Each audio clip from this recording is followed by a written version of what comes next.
It's Karen. I thought today we could paint some wintry birch trees. So what you're going to need to gather up is some watercolor paper and cold pressed, some blues and or purples or greens. Oops, made a mess. I'm using this dot card that I got from Masha's Watercolors. She's on Etsy. She makes her own watercolors by hand. So this is called Shadow Snow.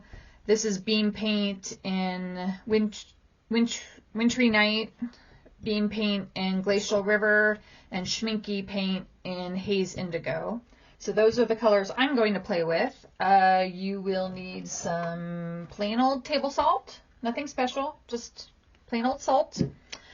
You'll need your two jugs of water, one for rinsing and one for the final rinse. Have a little towel or something to dab your brush on.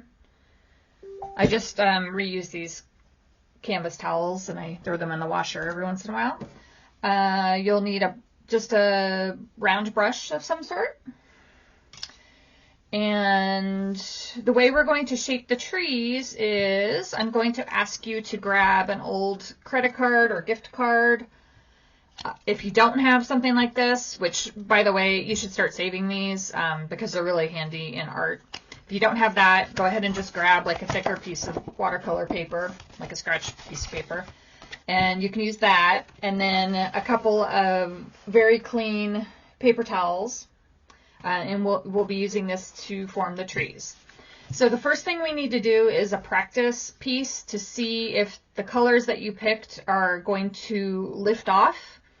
So with watercolor, one of the neat things is if it doesn't stain your paper, you can lift off color right away and bring back some of the white. So that's how we're going to form the birch trees. There are other ways you could like draw them out. You could sketch them out, fill them in with masking fluid, and then paint your background and then peel it off. But I personally I really don't like working with masking fluid. Another method I've seen is you can actually take tape and just tear it and make irregular shapes and put that down, and it acts as a mask, and you can paint over it. But it's still, I think it looks a little unnatural. So we're going to do the lifting off technique, which is my favorite. And so what I thought we could do is, since we have to do a practice piece anyways, why not make a card out of it? So I make these little things called inspiration cards, and I love them, and I make them all the time. And so I was thinking that would actually be really cute if we did our practice piece with some trees on it, and then at the end of the tutorial we can come back to this little card and finish it up, and so you'll have like a bonus card at the end. So you'll have not only a painting but a card. So go ahead and cut a little piece of watercolor paper, cold pressed. I have this, you can make it any size you want. Mine's about 3 inches by 4.5 inches. Don't make it too small because I think we want to add some writing onto it. But go ahead and get that ready to go, and then we'll come back and we'll do our practice. Okay, and we're back. So take your little card that you've cut and grab a brush. Any kind of brush is fine. Get it wet. And just make sure, if you haven't already, that you've wet down your paint to make them watery. And basically, if we have maybe a horizon line kind of right here, this top part, we'll want to do lighter stuff here kind of in the center and then darker up in the corners. That's usually how I do it. So in my choices, these two colors, these two are the lighter ones, and these two are the darker ones. So just think, you know, a little bit about what colors you want to use and where. And so you actually don't really need to do anything to prepare this, and I'm not even going to have you mask it off because it looks kind of cute when it's just got uneven, turn that over, when it's got uneven edges. It just looks very natural. So start with one of your lighter colors and kind of put it towards the center. And your horizon line doesn't need to be straight, so don't even worry about that. Clean off your brush and grab the other lighter color. Kind of add that. Okay. Grab one of the darker colors. And now we're going to kind of square this off a little. It can be uneven. Just square it off a little with the darker. Okay. And so you see my horizon line is crooked, and that's fine. And then I'm going to try this darker indigo just up in the corners. And we need to move a little quick. You don't want this to dry. So we're going to keep kind of adding some color to it. And now we want to see if we're going to be able to lift it off. So now you're going to take your card or your piece of scrap paper, and you're going to just tear off a little bit of your paper towel, and you're going to fold it along the edge, and you're going to press down and kind of scrape just a little bit. There. So you see it came right off. So it lifted off. So the colors that I'm using are fine for this. You don't want to reuse this little piece, so you're going to want to scooch over and use a clean piece. Always a clean piece, because you're going to, otherwise you'll smear it. And don't even like line them up. Kind of just, you know, make them uneven. Sorry about the dogs. I'll be right back. Sorry about that. Okay. And we'll just keep going, and we'll keep using a clean edge. And we'll make a few more. Oh my God. We'll make a few more trees.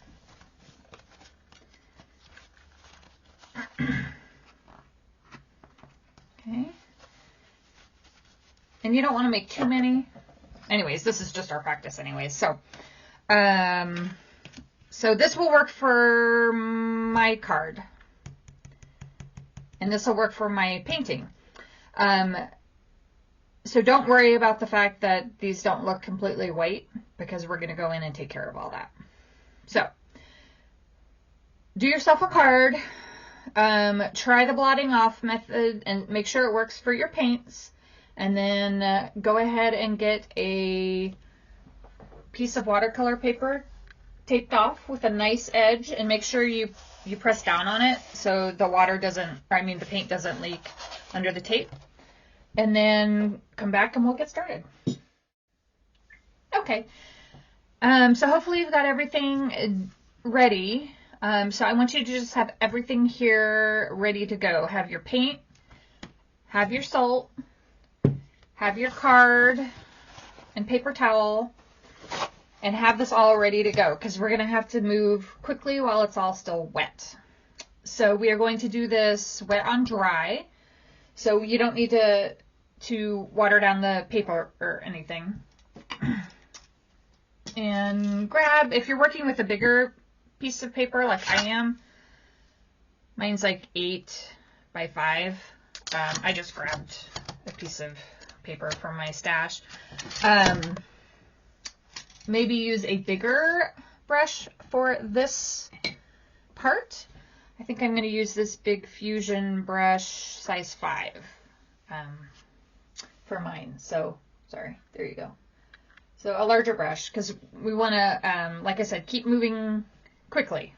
So go ahead and grab a pencil and just very lightly hold it from the top.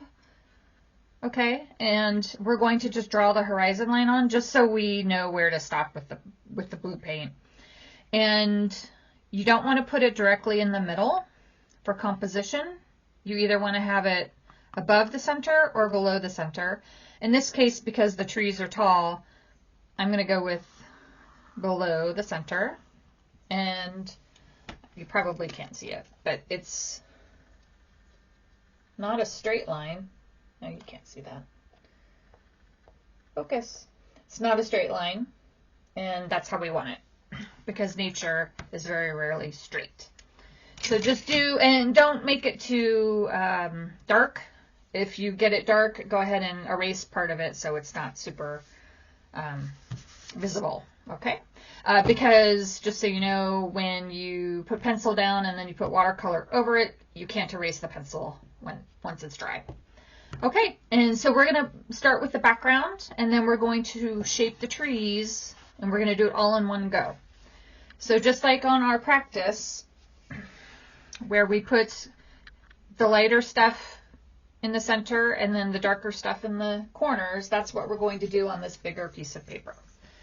So I'm going to start with just my light blue. And all I'm doing is just applying it, and I just dip my brush in the water and add more. Now I'm going to go with this kind of a cobalt teal color called Shadow Snow. Okay. And I'm going to turn this around so I can just get this down to the snow line. Okay, so we have that. Okay. And now some of the darker stuff up in the corners.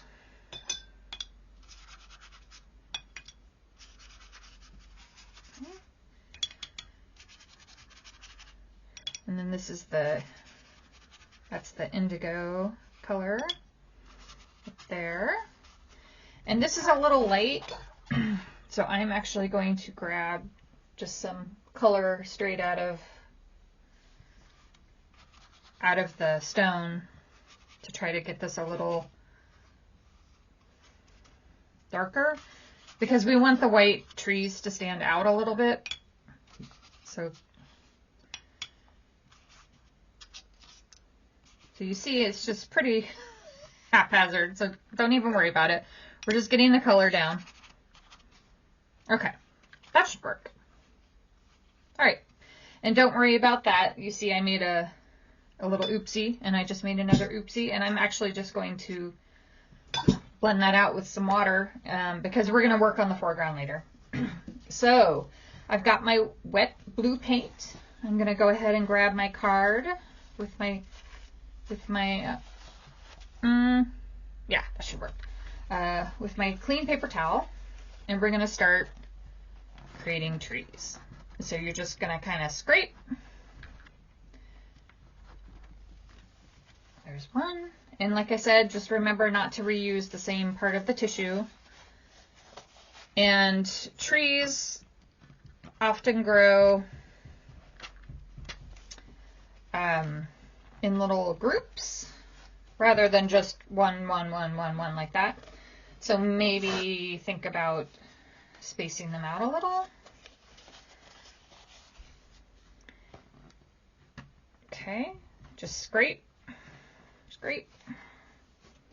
Always switching your towel.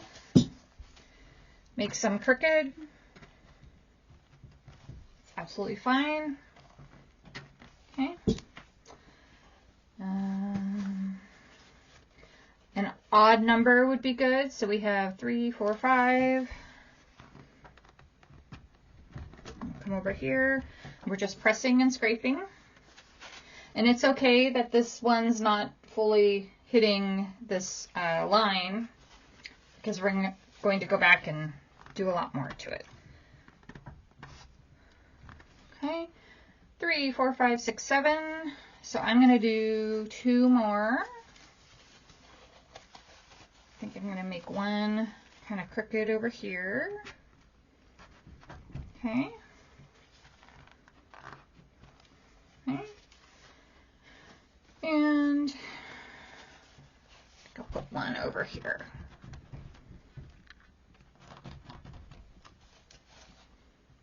Okay. All right. Before it dries anymore, some of this is already dry. We're going to sprinkle table salt on. I might have already missed the window of opportunity, but if it's still wet for you, you can sprinkle the salt on and let it dry. And remember, it needs to dry naturally, so I'm probably gonna let this sit overnight, although I really do think I blew it. But that's okay. Hopefully you'll get some salt marks. But if not, it's still gonna turn out nice, so don't worry about it. So let this sit overnight, and we'll come back and do the rest in a bit. Okay, and we are back. I let this dry overnight, and you'll see part of it the salt didn't really do much of anything, but I actually got some good results, even though I thought I left it too late. So hopefully you got some decent results. So we're just going to brush off the salt with a clean paper towel.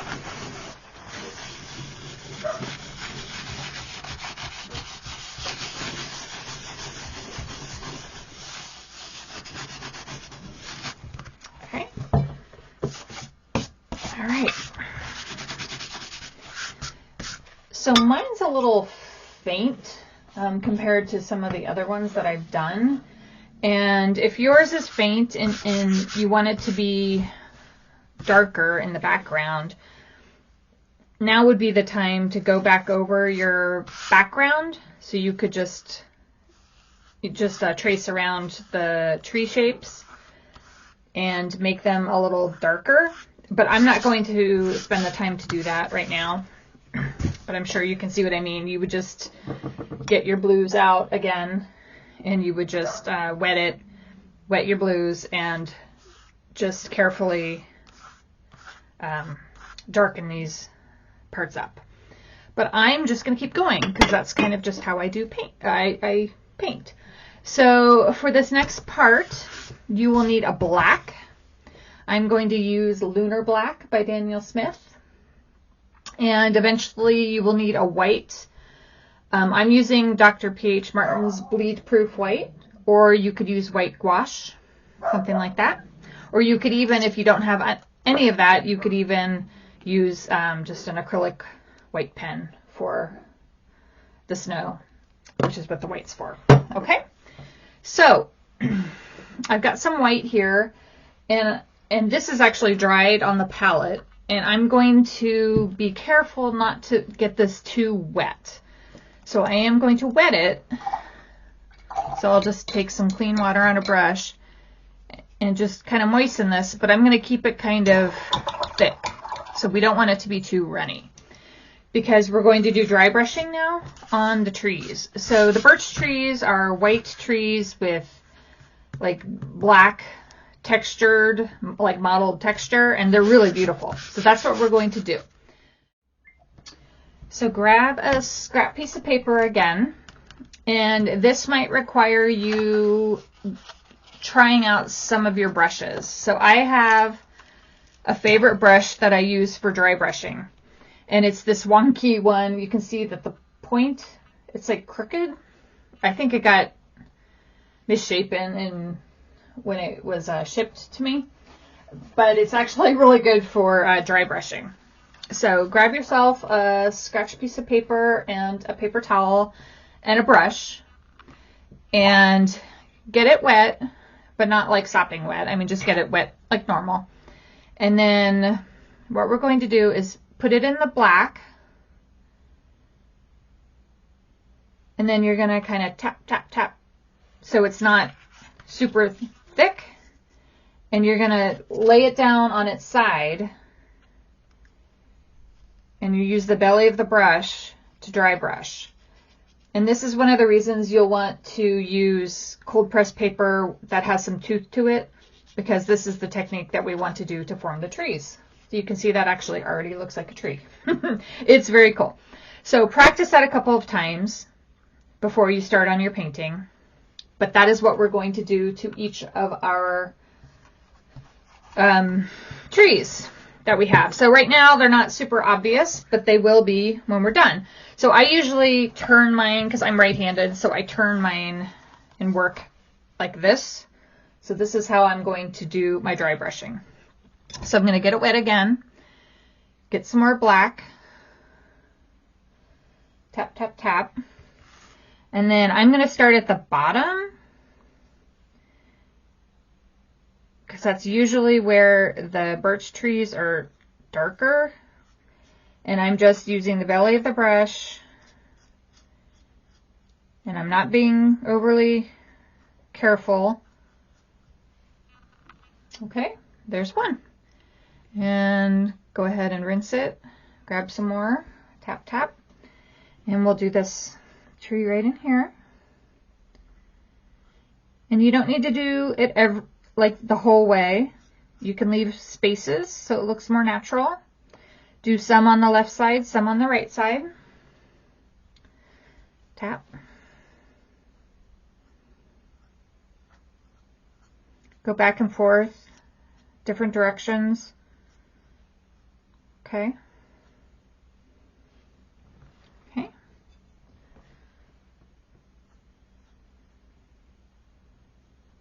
That one, I got a little too much. If you get too much, it's okay. See, I forgot to tap it, so it made it too black. We're going to go back over with white, so it's okay. Okay. Scraping with the belly of the brush, tap. Okay.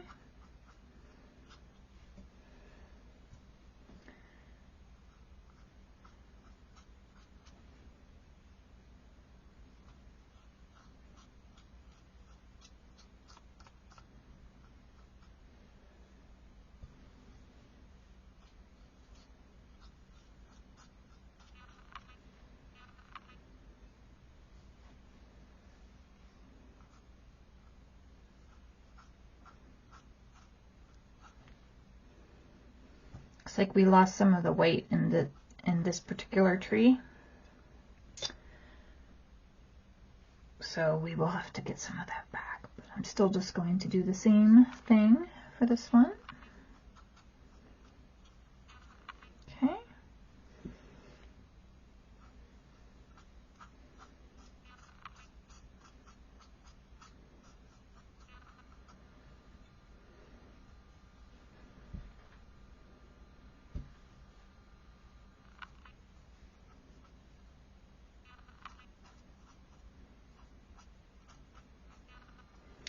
So just one thing, you see the way I'm holding the brush nice and loose. You know, I'm not holding it like you would a pencil if you're writing, nice and tight. It's always loose. I'm a loose artist, so that's how I prefer to work.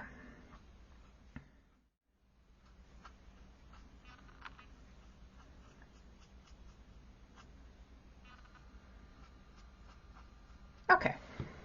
All right, so there's the first part of our trees are done. So what I want you to do now is pick a light source. So on mine, I think I'm going to have the light source coming this way. So the shadow is going to be on the left side of each tree. So we're going to add a little more definition. So I am going to use for my shadow, I'm going to use Daniel Smith Shadow Violet, which is like a lovely purple color. It's very subtle. Looks like that. You could use Payne's Gray. You could use even some blues. You could mix some blue and black. So just some sort of shadow color. And I'm going to use a smaller brush. So I'm going to use this little Da Vinci brush, size 1. So it's got a small tip, because I don't want to overwhelm the trees. but I do want it to have some definition. So I think everything's dried. It's dried again. Just be careful if something's still wet. You don't want to like smear it with your hand, because now I'm actually going to grab the brush like you would a pencil, because I want more control now. So I'm just going to kind of dab up the side where the shadow would be. Again, I'm not drawing a line, I'm dabbing. Okay, and then I'm gonna wet the brush, and I'm going to just kind of carefully blend. Okay, so you see how that added some definition? So we're just going to go through and do that on every tree on the same side. Keep it on the same side. And again, don't draw a line. Kind of tap, tap, dab here and there. And then when you get it all done, wet your brush and kind of just blend it out a little. Okay, so it's kind of making it look more round and a little more realistic, even though we're not going for a realism here. But okay, dotting. Oh, I already did that tree. I'm doing this tree. Okay.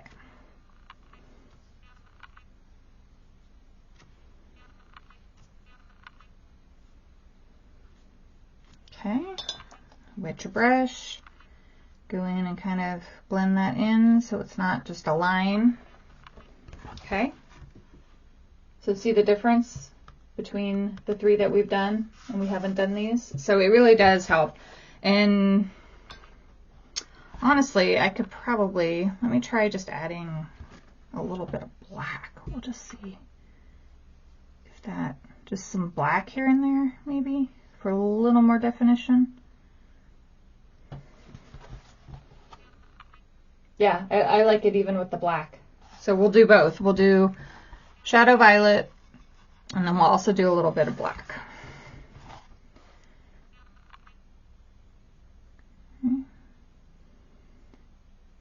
But notice I'm skipping parts of it too. I'm not just drawing a line. And then smear it out.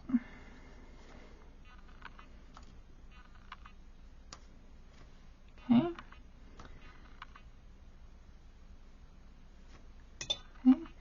Take clear water and blend it.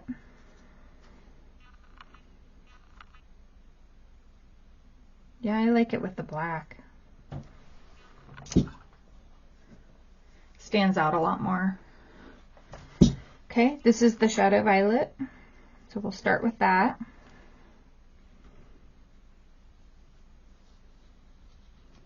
And then we'll add the black.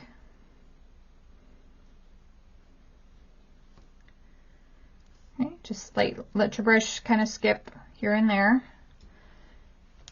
Then rinse off your brush and just blend it in. Okay. Okay.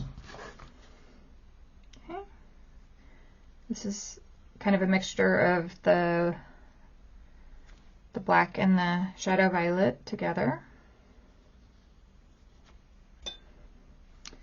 And then blend it out. Okay.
Okay, we're back again.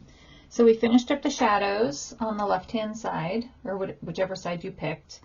Now we need to add some branches. So to do branches, let's do a very thin brush. This is a Da Vinci 2-aught brush. A liner brush like that would work as well. Just something that can give you thin strokes.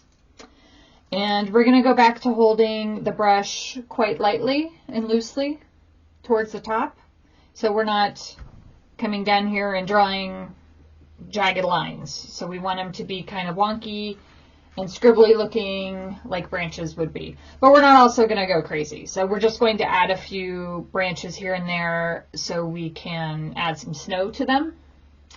So you'll just need your black that you were using for your bark.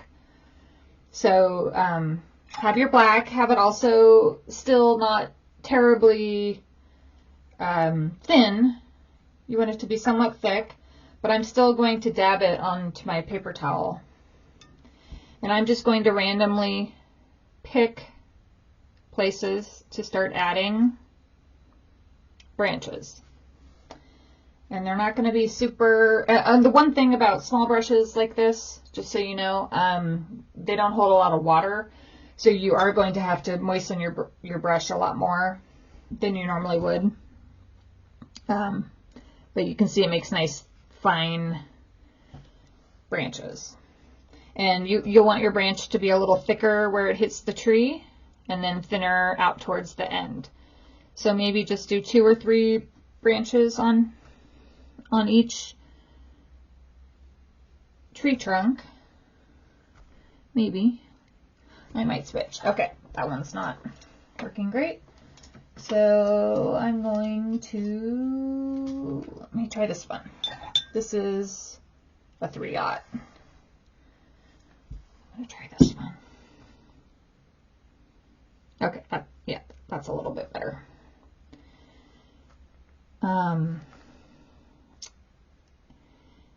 And you kind of just want them to come out at an angle.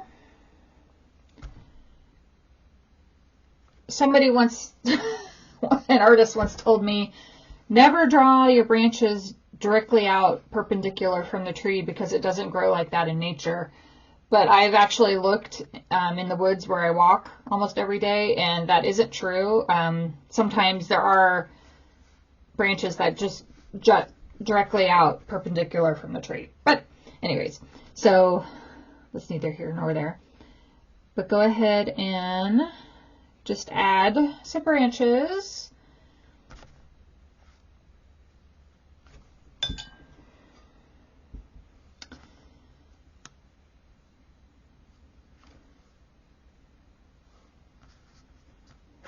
And have some come out of the front, you know, because sometimes they'll be like facing you. And we'll like put this one kind of in front. We'll make this one go in. Gosh, this is just not loving this. Okay. We'll make this branch go in front of that tree to kind of give it a little bit of depth.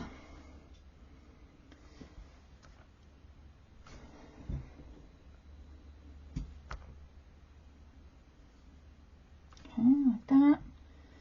So now it kind of looks like this one, this tree's in the front and this one's behind it.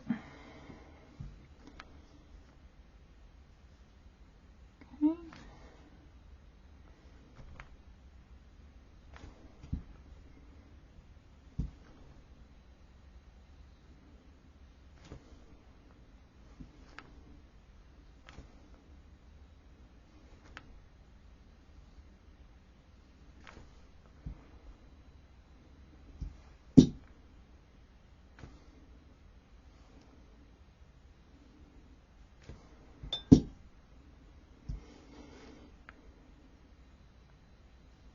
And I'm going to do the same. I'm going to try to put a darker branch here in front.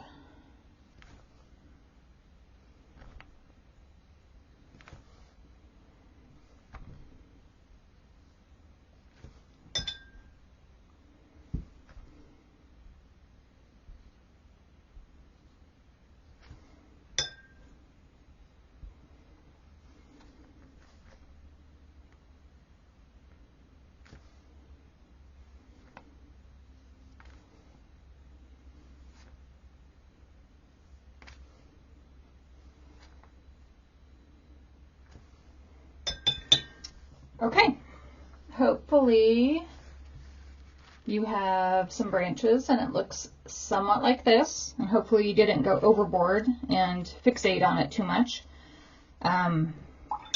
We'll just keep it simple and then we'll move on to the next step. Okay, for the next part, we are going to want to revisit some of the blues that you chose for your background, because we're going to incorporate some of the blues into the foreground for some harmony between the foreground and the back. So I just this is my palette from yesterday, so I just wet it down, and I'm not going to get any new paint. This will probably be enough. And then I'm also going to use that shadow violet color that I told you about from Daniel Smith, which kind of just makes a good shadow color. But we're not going to plan it, and we're not going to worry about it that much. But one thing I do want to say is don't go overboard. We're going to try to keep a lot of this white. So like I already have some blue on it from when I messed up before. So I don't want to go crazy, but what I kind of want to do is rough up the snow where the trees would be.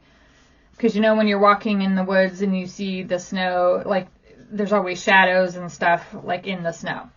But we're not going to overthink it. So get a bigger brush this time. I am using a round 8 Da Vinci brush. And I'm going to just get some of the shadow violet on my brush, a decent amount. And it might help you to have 2 brushes going. So why don't you have a smaller one for blending and one for color. So just have them both handy. You don't have to like have them both in your hand at the same time. And we'll go ahead and hold it loosely again, like we were before, just towards the top of the brush and loose. And we're just gonna kind of dab, like don't overthink it, just dab where the trees would be. So if you recall, my light source was coming in from this way, so the shadows, if there were any, would kind of be going that way. So I just put some of the Daniel Smith Shadow Violet. Now I'm going to take just clear water and just blend. And I'm going to just kind of go in the direction that the sun would be going. And while it's still, that the shadow would be going. And while it's still wet, I'm just going to drop some of the same blue that I used in the background into the shadow. But I'm not going to overdo it. I'm just going to leave that alone, and we'll move on to the next one. So again, get a decent amount of whatever shadow color you're using. Again, Payne's Gray would be fine. Any kind of bluish black would be fine. Loosely hold your brush at the top. And I'm going to do both of these at the same time. So I'm just going to dab, dab. So I'm just dabbing with the belly of the brush. I'm going to quickly grab my other brush with just clear water.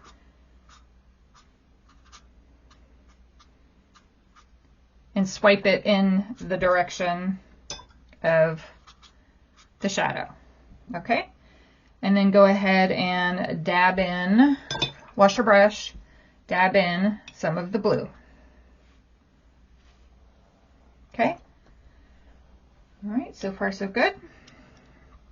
All right, and now we'll do these remaining ones. So same thing, load up your shadow color, whatever you're using. Lightly hold your brush,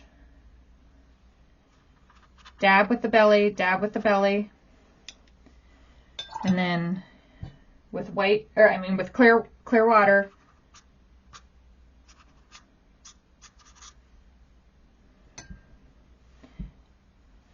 and that's pretty much it. We are not going to mess with it much more. Now, one thing that I do like to do is I like to kind of put things in the corner foreground, and this is mainly so when you tear off your tape, you have a demarcation of where the tape was. So we can very lightly, we're not going to go crazy, kind of just do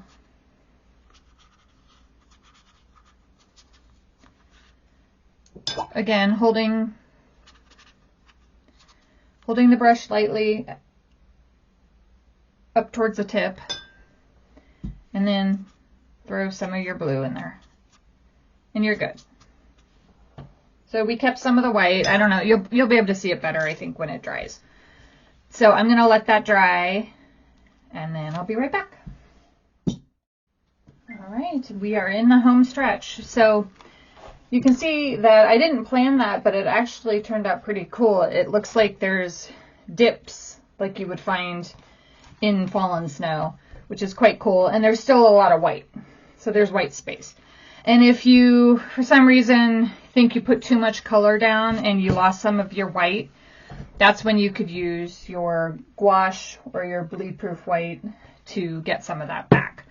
And if you do need to do that, I'm going to recommend you do the dry brushing technique with your white on the snow the way we did up here, which we might end up doing some.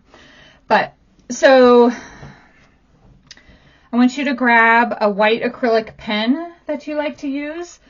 I like this Molotow One for All. The tip does get a little gross, and so just have a towel nearby that you can kind of dab it on, and then you want to have like a scratch piece of, not that one, a scratch piece of paper to get it started. Sometimes you have to kind of like, there. So now it's started. So, and now it's like too much. So you don't want that much. So have your towel handy, have a scrap piece of paper handy, because these are kind of finicky sometimes. Make sure your painting's totally dry. I dried mine with a heat gun thing. I use one of these heat guns, a Mofa heat gun. You can get it on Amazon. And so what we're going to do is we're going to add little mounds of snow where our branches are. And you don't have to do this if you don't want to, but I like how it looks. And if you go out into nature, and if you live in a place where it snows, you can kind of observe, you know, the way the snow piles up on the branches. I think it's just so pretty. It doesn't snow that often where I live, but when it does, it's just magical. So you don't need to do every single one if you don't want to, if you don't want to go overboard. And then on some of the thinner branches, rather than doing a pile, just kind of do squiggles with your white brush. Almost like it's, you know, on a thin branch or something. So you don't need to do mounds for every single one. Look how pretty that looks. I just love it. I love painting these. It's really fun. So some of them I'm just doing squiggles, squiggles, squiggles, and I'm not overthinking. Definitely not overthinking it. So, okay. Okay. Oh, we missed.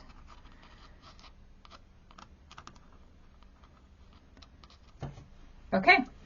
So we can add, using the same technique with a white acrylic pen, we can add some of the white back.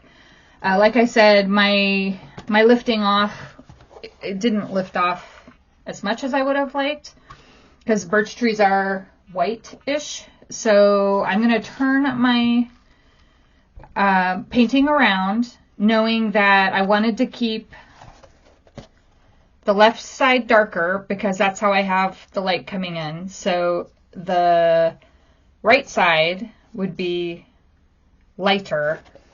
So I want to just kind of bring some of that lightness back with my white pen, but I'm not like going to go crazy about it. I'm just going to kind of, again, squiggles. And the way I do it, I actually just kind of smear it with my finger. That's probably not like the best way to do it, but that's how I do it. So keep it on the one side and just do kind of a bark-like texture. Again, Don't overthink, just squiggles. If you need to smear it a little with your finger, go ahead and do that. But we're just leaving some of the blue, but just adding a little bit more of the white back. Okay? And again, don't draw a line down the whole side of it. We're squiggling, we're smearing, but we're making it very kind of messy and just wonky. Okay. Right, so just go down the line and do this to the trees that you feel need a little more white brought back in.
Okay, we are almost done. I hope that you are happy with yours so far, and I hope that yours are looking somewhat like this. The last thing we want to do is add a little snow falling. So I'm going to use the Bleedproof white. This is what I always use. Again, you could use gouache. You could even use watered down white acrylic if you want. And then so I just do it in the lid here, but you could put it on a palette or whatever too. But I just want you to know the size of the brush that you use matters for your splatters. So if you use a bigger brush like this red one, you're going to have bigger splotches of snow, which isn't a bad thing, but you know, just be aware of it. I'm going to use a smaller brush like this for mine, so I have kind of smaller ones. And if you do not have any paint, you can even use one of these acrylic pens. If you take the cap off and you apply pressure quickly, it'll start to leak white, and then you can just hit it like this and it'll spatter. And just the reason I don't want you like putting dots in is because it'll look too contrived. I want it to look more natural. So you can just use this if you don't have any gouache. But I'm going to use this and just use some clean, very clean water. You don't want to contaminate your white paint. Definitely don't want to do that. And then go ahead and get it pretty wet. So we have a nice wet puddle. And I'm just going to hold it loosely again, and I'm just going to tap. And so we're just going to tap, tap, tap, and we're not going to overthink this either. Get some more when you start to run out. It's going to go everywhere. It's going everywhere, but that's okay. You can even get it down here in the shadow too.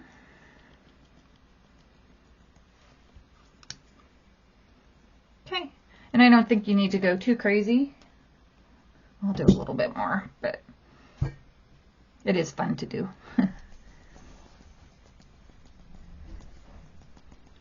Okay. And let that one dry. And then we'll be right back to peel off the tape. Okay, I dried it one more time, and we're going to carefully remove our tape.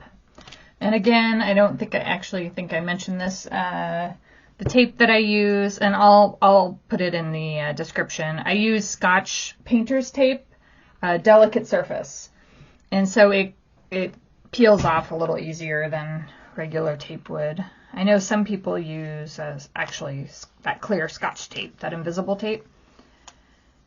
So whatever you can find, but just peel it off at an angle and very slowly, and you should be fine. It also depends on the paper, the brand of paper. One brand that I use that I actually really like is called Fluid Paper, but it hates tape. Like, it will rip very easily. So this tape that I'm using is called sorry. Oh, there, I ripped it a little. This paper is called B paper, and it's a little delicate, but it's okay. Just pull it slow and at an angle. Just be patient, because we've come this far. You don't want to ruin it. Okay, and one more. And here you'll see why I wanted to put some color down at this bottom edge. So when you do expose the line there, you do have a demarcation of color.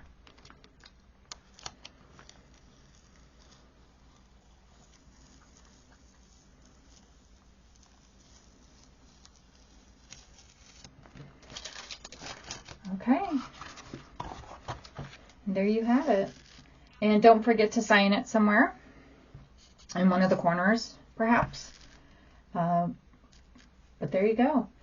And then when we come back, we will do our bonus inspiration card. So we're not quite done. See you soon.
The last thing we want to do for our inspiration cards is to find a short quote to write on here. I'm going to try to fit it on the bottom, so there's not much room, maybe 2 sentences, 2 lines worth. So I'm going to go find a quote, and I'll be back, and maybe you can do the same. Okay, I found a quote that I want to use. It's an Emily Dickinson quote. The thing is, I'm not sure if it's going to fit, so I'm going to have to write smaller than I normally do. So I'm going to use my 0.3 nib pen, and hopefully I'll be able to write small enough so it'll fit. But we shall find out.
I could have written bigger, but that's okay. And then the last thing I do for these cards is I have one of these Kadomaro Pro corner rounder. And it's got small, medium, and large corners. And I usually just use the medium and I round off the corners. And so if you're wondering what I do with these, I put them in journals, I give them away as gifts, I tuck them in cards to send to people. They're just super fun to make. So, so here's what we ended up with. One inspiration card and one lovely painting to remember winter by. So I hope that this was helpful to you. And I will be back with another video at some other time. All right, take care. Thanks for coming by.